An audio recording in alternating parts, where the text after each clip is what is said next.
Salut à tous, bienvenue dans cette toute nouvelle vidéo. Et comme vous pouvez le voir, effectivement, aujourd'hui je ne suis pas dans mon setup, puisqu'aujourd'hui je suis chez Ici Japon, dans la salle TV Louis. Alors la dernière fois que j'avais fait un tournage dans cette salle là, je crois que c'était pour les anecdotes, on avait fait concours d'anecdotes.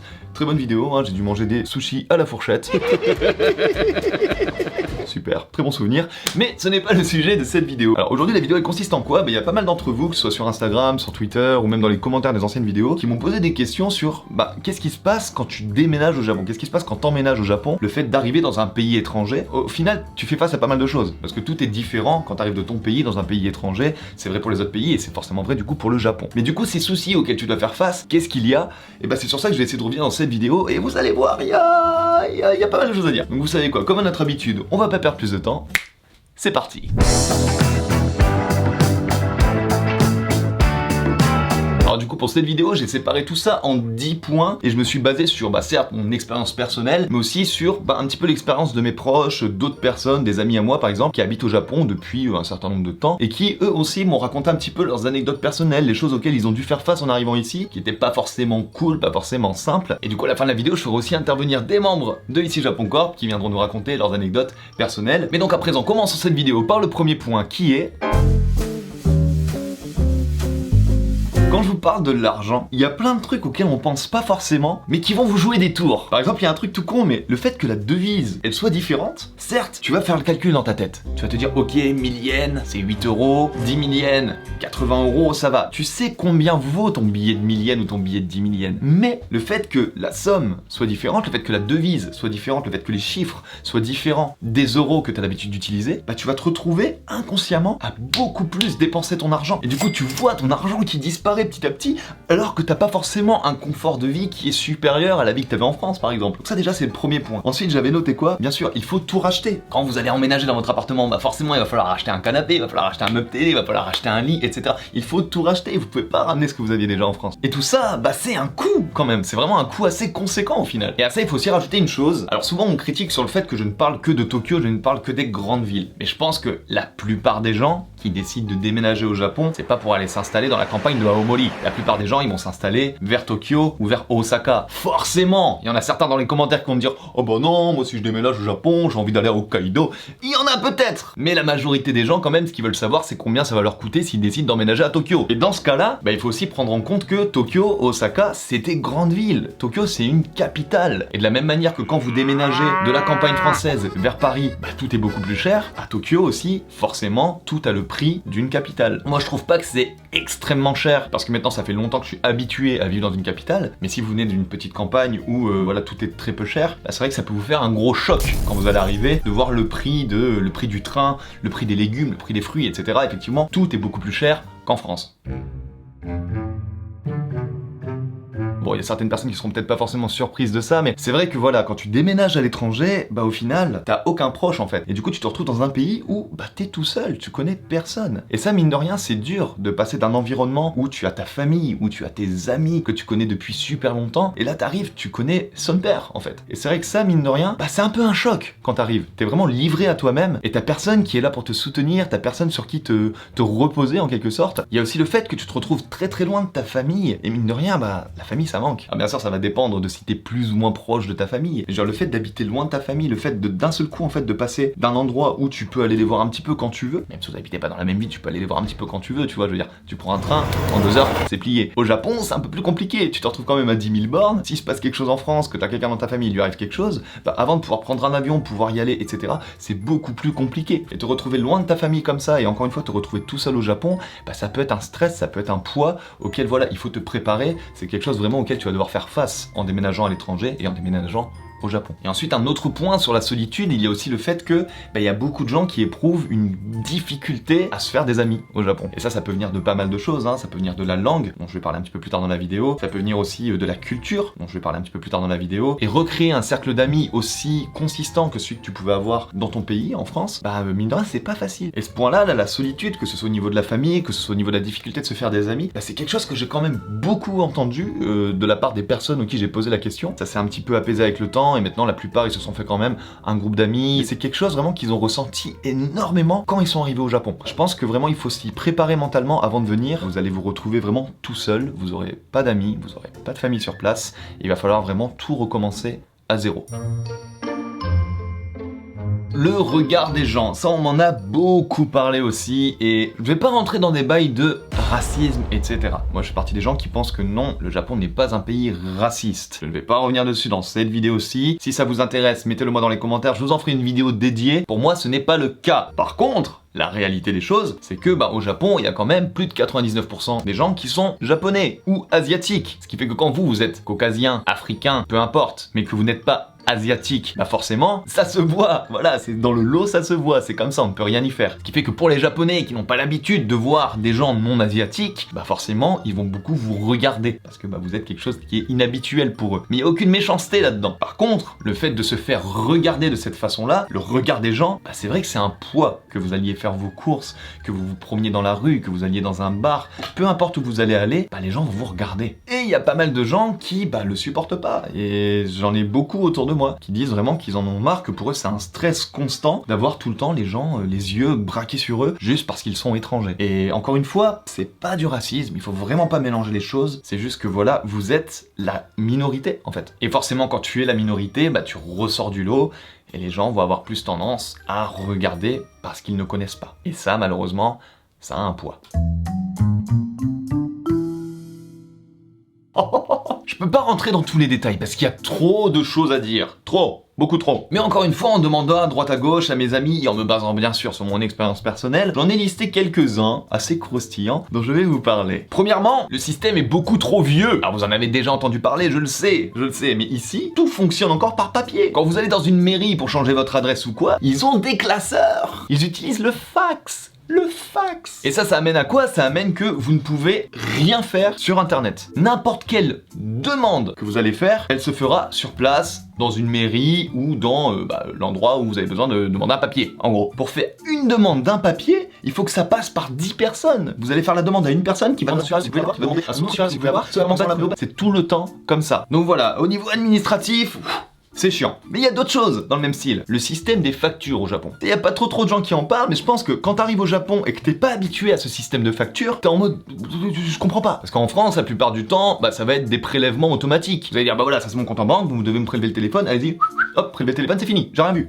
Au Japon, on t'envoie un petit papier dans ta boîte aux lettres, on te dit écoute mon pote, ça c'est ce que t'as à payer, tu vas au combini et tu payes en espèces. Me faites pas dire ce que je n'ai pas dit. Le Hikiotoshi c'est donc le prélèvement automatique, ça existe. Je ne dis pas que ça n'existe pas. Mais c'est pas forcément le truc qu'on va te proposer en premier. Ce qui fait que quelqu'un qui arrive au Japon et qui va par exemple emménager dans un appartement, les premières factures qu'il va recevoir, ça va être ces factures-là que tu dois les payer dans les combini. Sauf que si toi tu le sais pas, tu te retrouves avec un papier, tu penses que c'est peut-être le papier qui te dit combien t'as payé, mais en fait non, c'est ce que tu dois payer. Et ça tu dois l'amener au combini. Mais si tu le sais pas, tu payes pas. Et le nombre de potes que j'ai qui se sont retrouvés avec le gaz coupé, avec le coupé parce qu'ils savaient pas qu'il fallait payer ce truc-là, il y en a plein.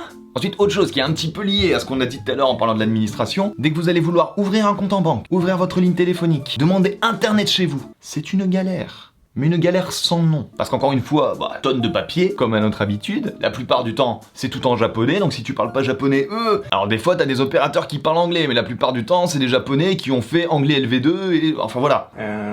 Very fresh. Le nombre de gens qui ont fait une demande pour avoir internet, comme Tetsuro, il a fait une demande pour avoir internet, il a dû attendre 3 mois pour avoir internet.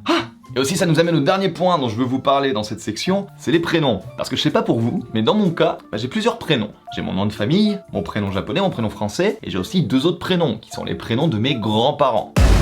On est d'accord qu'en France, vous avez pas besoin de dire tout le reste. Au Japon, si c'est écrit sur votre passeport, il faut tout noter, tout. Si vous avez 5 prénoms, vous devez marquer les 5. Le problème étant que les Japonais, eux, ils ont qu'un nom et un nom de famille. Ce qui fait que le nombre de cases dans leur formulaire, il y en a pas assez. Voilà, l'administration au Japon, c'est pas facile. Alors Alors oui, je sais, c'est un point qui est assez bateau, vous avez l'habitude de l'entendre, mais on peut pas parler des difficultés auxquelles on a à faire face quand on arrive au Japon sans parler de la langue, sans parler du japonais. Parce qu'encore une fois, au Japon, les gens ils parlent que japonais. Et ça, même si vous le savez, consciemment ou inconsciemment, même si vous êtes au courant, et même si vous êtes déjà venu en tant que touriste et que, en vrai, ça passe, quand vous allez vous installer au Japon, le fait de ne pas parler japonais, le fait que les gens autour de vous ne parlent que japonais, ça peut être un gros problème pour vous. C'est-à-dire que tout ce qui est très simple pour vous d'habitude va devenir très compliqué. Que ce soit parler avec des gens dans la vie de tous les jours, que ce soit tout ce qui est administratif, encore une fois, tout est en japonais ici. Que ce soit ne serait-ce qu'aller au cinéma, il n'y a pas de film avec les sous-titres en français, hein, tout est en japonais ici les mecs. Ça c'est quand même quelque chose auquel vous allez devoir faire face. Parce que vous passez d'un pays où vous comprenez tout à un pays où littéralement vous allez rien biter. Et ça, pour beaucoup de gens, ça peut très rapidement devenir une cause d'anxiété et de stress. Et ça va surtout vous causer beaucoup de problèmes pour le prochain point qui est s'intégrer dans un pays qui n'est pas le vôtre, c'est quand même un parcours du combattant. Ça va vous demander énormément d'efforts. Vous pouvez pas débarquer dans un pays qui a une culture totalement différente de la vôtre, en mode je pose mes balls et voilà. Non, ça fonctionne pas comme ça. Ici, tout est différent, toute la culture est différente, même dans les moindres détails, et ça va vous demander un effort énorme de compréhension et d'acceptation de la culture. C'est-à-dire que vous allez voir beaucoup de vidéos sur internet qui vont vous dire « Ah, regardez, les japonais ils sont comme ci, les japonais ils sont comme ça, les japonais ils font ci, les japonais ils font ça ». Mais ça, c'est ce que vous ressentez de votre point de vue de français, en vous basant sur votre culture à vous, qui est la culture française. Et si vous voulez pouvoir vivre au Japon, si vous voulez pouvoir vous installer au Japon, et si vous voulez pouvoir vous intégrer parmi les japonais et parmi cette culture japonaise, il va falloir la comprendre, il va falloir l'accepter. Il va falloir accepter que ici, la culture en place, c'est pas la vôtre. Vous n'allez pas pouvoir vous comporter comme un Français en étant au Japon. Alors attention, ça ne veut pas dire oubliez votre culture française et intégrez-vous à 100% au Japon, non. Mais c'est juste que si vous voulez vraiment vous intégrer et bien vivre votre vie au Japon, il va falloir passer par cette période d'intégration et de compréhension. Et pour tout ça, forcément, on revient un peu sur le point d'avant, mais le fait de parler ou de ne pas parler japonais, ça va avoir un impact direct sur votre intégration au Japon et sur votre compréhension de la culture japonaise.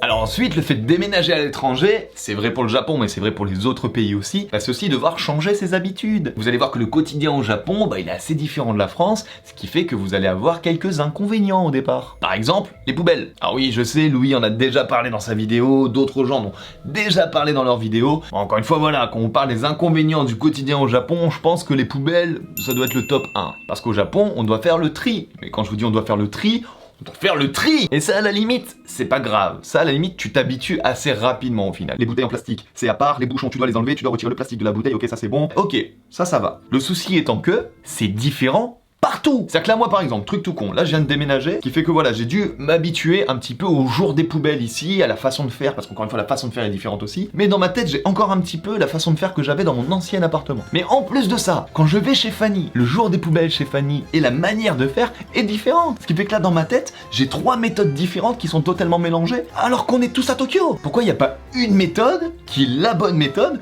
qu'on utiliserait partout? Vraiment. À ce niveau-là, il y a vraiment un problème. Ensuite, autre truc tout con, les prises de courant, c'est les petits bâtons comme ça là. Tous vos produits électriques qui n'ont pas les petits embouts comme Apple interchangeables, ils vont pas fonctionner au Japon.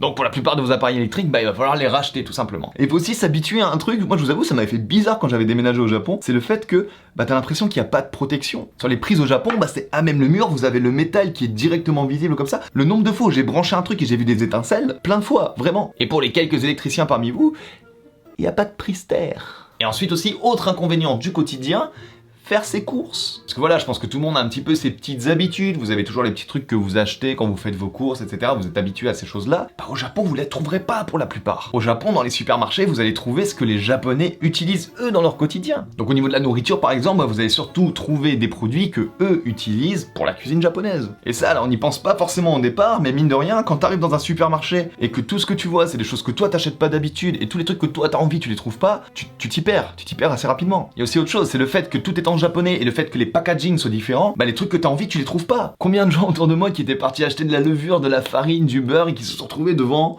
des grands rayons comme ça, à pas savoir quel paquet correspond à quoi, ou à acheter un truc qui n'est pas du tout ce qu'ils avaient envie d'acheter. Même au niveau de tout ce qui est cosmétique, etc. Faire la différence entre du shampoing, de l'après-shampoing, du gel douche, quand t'es pas habitué aux produits japonais, ça peut te prendre des heures. Et des inconvénients comme ça, il y en a plein d'autres. Et ce que j'ai envie que vous compreniez vraiment, c'est que c'est des toutes petites choses comme ça, mais auxquelles vous allez devoir faire face au quotidien, tous les jours. Et ça, mine de rien, ça peut vite devenir beaucoup de stress, beaucoup d'anxiété pour certaines personnes.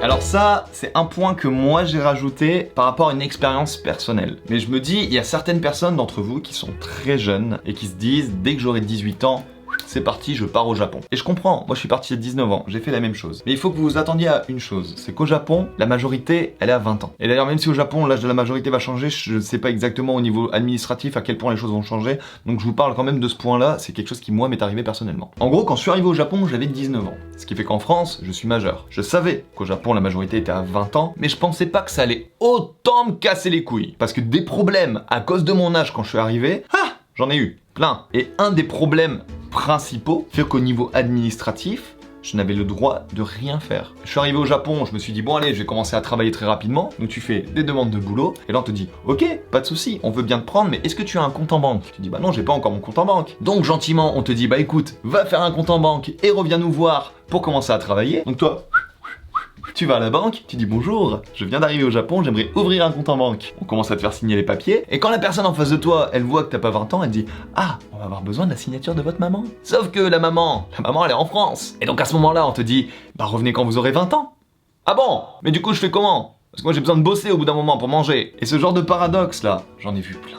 Et vraiment juste le fait de ne pas avoir 20 ans, ça va vous causer plein de problèmes. Mais vraiment, beaucoup plus que si vous êtes déjà majeur. Alors attention, je ne dis pas aux gens qui ont 18, 19 ans, ne venez pas au Japon. Je suis venu à 19 ans, vous pouvez voir que voilà, je suis encore présent physiquement, tout va bien pour moi. Mais ces galères là, c'était chaud, c'était vraiment chaud. Et il faut vraiment que vous vous prépariez bien à l'avance pour faire face à toutes ces éventualités là. Quitte à vivre dans un autre pays, autant y vivre en bonne santé. Sauf que voilà, le système au Japon, il est assez différent. Et mine de rien, il y a pas mal de choses pareilles auxquelles vous allez devoir faire face. Première chose, le système médical. Alors déjà, le tout remboursé comme en France, oubliez, ça n'existe pas. Le Kokumi Roken, c'est un peu la mutuelle santé comme on a en France, sauf que au Japon, on te rembourse à 70%. Donc ça déjà, voilà, il faut pas que tu sois surpris si on te demande de payer tes consultations, si on te demande de payer tes médicaments et que t'es pas remboursé derrière. C'est normal, au Japon, t'as 30% qui sont à ta charge dans tous les cas. Ensuite, il y a la manière d'aller chez le médecin aussi qui est assez différente. Même quand t'as juste un peu de fièvre ou même quand t'as juste un rhume, que t'as envie d'aller chez le médecin, là où en France t'irais chez un médecin généraliste de ton quartier, bah au Japon, la plupart du temps il faut aller à l'hôpital. Et une fois arrivé à l'hôpital, bah le système pareil, il est assez différent, c'est-à-dire qu'on te dit voilà, il faut prendre un numéro et attendre que t'aies tel médecin qui vienne t'appeler pour aller dans telle salle. Une fois que t'es habitué, ça va, hein, ça roule tout seul, y a pas de souci. Mais quand t'arrives et que t'as jamais vu ce système-là, et bien sûr, à ça, il faut aussi rajouter que, encore une fois, la langue. C'est-à-dire que dans n'importe quelle langue, dès que vous allez arriver dans des mots scientifiques, des mots médicaux, etc., c'est des mots qui sont toujours très compliqués. Bah, en japonais, c'est pareil. Et le fait d'arriver dans un hôpital et de ne pas pouvoir exprimer vos symptômes, ne pas pouvoir exprimer ce que vous avez, ou que même si vous arrivez à peu près à charabouiner quelque chose et que le mec il vous comprend à peu près, ce que lui va vous répondre, vous avez rien bité. Et ça, mine de rien, pareil, c'est un stress. T'arrives à l'hôpital, tu sais pas ce qu'on te dit, tu sais pas quoi dire.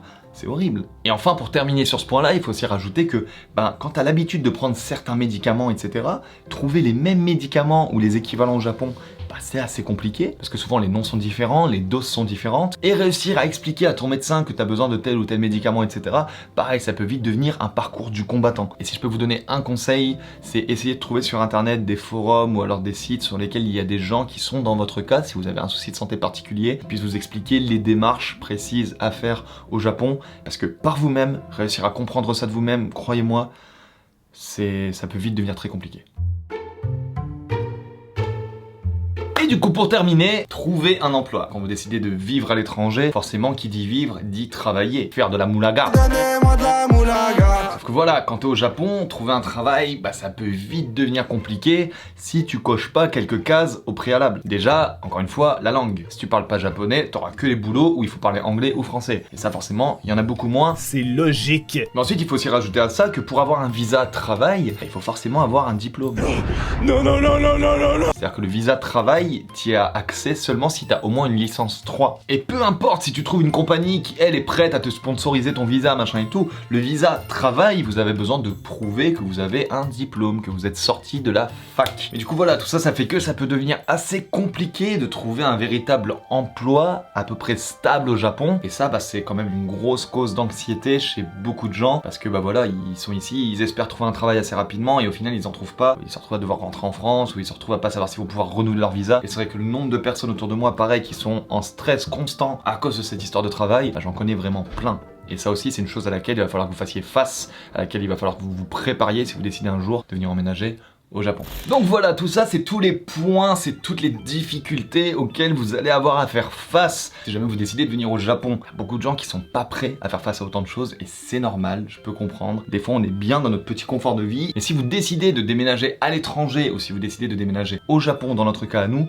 bah voilà, c'est toutes ces choses-là auxquelles il va vraiment falloir vous préparer, auxquelles vous allez devoir faire face dans tous les cas. Et du coup ce qu'on va faire c'est qu'on va profiter d'être ici aujourd'hui à Ici Japon et on va appeler les membres d'Ici Japon Corp qui vont nous raconter quelques petites galères qu'ils ont eues quand ils ont emménagé au Japon. Bonjour Jérémy, raconte-nous un truc qui t'est arrivé du coup, un truc auquel t'as dû faire face quand toi t'es arrivé au Japon. J'étais prof d'anglais et de français. Ok. Et lors de l'entretien d'embauche, il y a mon patron de l'époque qui me dit « Oh, ça vous va bien la barbe, c'est cool et tout. » Je me rasais de temps en temps, j'étais pas tout le temps avec la barbe et tout. Mais au bout de 6 mois, il me convoque et tout, il me fait « Ouais bon, voilà, en fait, quand je vous avais dit que votre barbe elle vous allait bien, je le pensais vraiment, mais par contre ça voulait dire rasez-vous. » C'est tellement japonais. Et on te dit quelque chose, on te dit non mais il fallait comprendre l'inverse. Pourquoi tu l'as pas compris? Alors qu'ils étaient super exigeants, comme je disais, les poils des bras, fallait que je me les rase et tout. Il fait que tu te rases les poils des bras. Ouais. Du coup c'est un peu le tatemae toi qui t'a... Ouais. Le fait qu'ils disent quelque chose alors qu'ils pensent le contraire et que t'es censé le comprendre par toi-même alors que mine de rien le tatemae et le honne, hein, le fait que les japonais ils cachent un petit peu ce qu'ils pensent vraiment, bah c'est aussi quelque chose qui est un petit peu compliqué au début quand t'arrives au Japon si t'es pas habitué à ça. Hein. En plus de la langue, en plus de tout ça, c'est des choses qu'il faut apprendre. Maintenant ça va, mais complètement. Encore une fois, c'est un aspect culturel qu'il va falloir comprendre et auquel il va falloir s'adapter. Ok, bah merci Jérémy. Mais de rien. Le plus beau. T'es pas souvent apparu sur ma chaîne, toi? Non. Vas-y, raconte-nous un truc, toi, que t'as trouvé un petit peu difficile quand t'arrives au Japon, un truc auquel t'as dû faire face. En vrai, même si à l'école de japonais, Ouais. en règle générale, t'étais entouré de pas mal de monde, français, italien, Ouais, ça, c'est international tout ça, dans les c'est écoles. Relativement international. Tu te sens seul à proprement parler Ouais. en termes de relations japonaises. C'est Avec que- des japonais, tu veux dire? Même des amis japonais à l'heure actuelle, maintenant, après bientôt 4 ans, Ouais. j'en ai que un quoi. Donc du coup, ouais, c'est la difficulté de se faire des vrais amis japonais, du coup. Bah, ils ont, je sais pas si t'en as déjà parlé, le tatemae. Toi, ça se trouve, tu vas dire, oh putain, lui il est cool, etc. Sauf Ouais. que bah, La manière dont eux ils vont le prendre. la manière dont ouais. eux ils vont le prendre, et puis même rien que l'humour. Ouais, l'humour. L'humour est totalement différent. La première fois que j'ai sorti une blague raciste avec un japonais, Mais c'est vrai que du coup, créer des vraies relations avec des japonais, bah, ça peut vite devenir compliqué et du coup, ça rentre un petit peu dans la solitude en fait. Tu te sens seul au final au Japon. c'est ça. Ok, merci beaucoup. Bye bye. Jamy Jaminator sur Twitch, allez le suivre. Du coup, Jamy, ça fait combien de temps que t'es ici là? Ça fait 1 an et demi, 2 ans? Ça fait 1 an tout rond, mais j'ai fait 6 mois encore avant. Ok, ouais, donc on va dire 1 an et demi. Tu m'as parlé d'une banque et d'un téléphone ou quelque Ouais. chose comme ça. En fait, en arrivant au Japon, bah, il fallait avoir une banque pour envoyer de l'argent en France notamment. C'était urgent de type prêt étudiant, tu vois. Du coup, le premier truc que je fais, c'est chercher à ouvrir un compte. Et en fait, bah, pour ouvrir le compte, ils font... Vous avez besoin d'avoir un numéro de téléphone. Ok. Bon, jusque-là ça va. On est ok, un numéro de téléphone, ok. Ok. Je cherche un opérateur. Et du coup, bah, je tente de monter un dossier, etc. Et ça me dit, bah, il me faut un compte en banque japonais. Si je veux payer avec une carte bleue internationale, tu sais, qui va marcher partout, ça ne marche pas au Japon. Il te faut ta carte bleue japonaise. Et pour avoir ta carte bleue japonaise, il faut un numéro de téléphone japonaise. Et en fait, tu comprends très vite qu'il faut tricher. Encore aujourd'hui, c'est toujours le numéro de Tristan qui est renseigné sur mon compte japonais. Du coup, ouais, c'est le serpent qui se mord la queue, c'est gros paradoxe, et du coup, il faut l'un pour l'autre, mais il faut l'autre pour l'un, et ça marche ça. pas. L'administration au Japon, C'est chiant. Ok, merci Voilà. Jamy. La plus belle, Fanny. Et est-ce que toi, t'aurais un truc à me raconter? Parce que je crois que tu m'avais parlé d'un truc avec ta sœur par rapport à la Ouais. voiture, tout ça. Le permis français, il est fort, du coup on peut l'utiliser dans pratiquement tous les pays, je crois, dont le Japon. Mm. Dans le côté administratif, en fait, c'est facile en fait, au Japon. Pour une fois. En tout cas, ça dure aller 3 heures au maximum, je pense. Ok. C'est une 40aine d'euros, il me semble, donc c'est vraiment pas cher. Ok, ouais. Par contre, c'est cool, mais ce qui est chiant, c'est qu'on nous forme pas du tout au code de la route. Un truc con, on pourrait se dire, il y a peut-être une remise à niveau, parce que Voilà, la circulation, le code de la route, c'est pas forcément le même non le plus. volant, il est à droite, on roule à gauche, Ouais. et du coup, c'est le contraire de la France, C'est donc ça. c'est assez compliqué. Puis il y a plein de panneaux qu'il n'y a pas forcément en France aussi. Enfin voilà, Ouais. la circulation est assez différente. Et au final, Et- on vous lâche, on vous lâche comme Ouais, ça, on vous dit je allez-y, sais c'est bon que quoi. Ma sœur, dans le bureau en question, elle avait acheté un petit livret à 15 € qui Ok. expliquait vraiment très rapidement le code de la route, quoi. Mais une fois dans la Une fois voiture. qu'on s'est retrouvés dans la voiture, parce que j'étais avec elle la première fois qu'elle a conduit au Japon, On était en PLS. Moi j'étais à côté, j'étais là, oh putain, on va mourir. Du coup, ça, il faut faire attention. Moi, je vous conseille de bien vous renseigner. Je sais pas, sur internet, il doit y avoir des sites qui expliquent, je pense. Mais en vrai, c'est un petit peu le fin mot de l'histoire. C'est pour tous les points que je vous ai racontés. Hein. Vraiment, renseignez-vous bien, préparez-vous bien avant à toutes ces éventualités dont je vous ai parlé. Et du coup, la conduite en fait partie. Ok, merci Fanny. Enfin voilà, on arrive donc sur la fin de cette vidéo. J'espère qu'elle vous a plu. J'espère qu'elle aidera les quelques-uns d'entre vous qui ont envie de venir s'installer au Japon ou à l'étranger autre part. Encore une fois, à part les quelques points qui sont vraiment spécifiques au Japon, le fait de déménager à l'étranger, le fait de s'expatrier à l'étranger, c'est beaucoup de galères et il faut vraiment s'y préparer au maximum. Et j'espère vraiment que cette vidéo pourra aider les quelques-uns d'entre vous qui ont prévu, voilà, de déménager à l'étranger. Sur ce, écoutez, encore une fois, merci beaucoup d'avoir regardé la vidéo jusqu'au bout. Je compte sur vous, comme d'habitude, pour le pouce en l'air, le commentaire, l'abonnement. On est bientôt aux 100 000 abonnés, les mecs. Je compte sur vous. Et bien sûr, on se revoit la semaine prochaine, dimanche 14 h, pour une nouvelle vidéo. C'était Mitsu.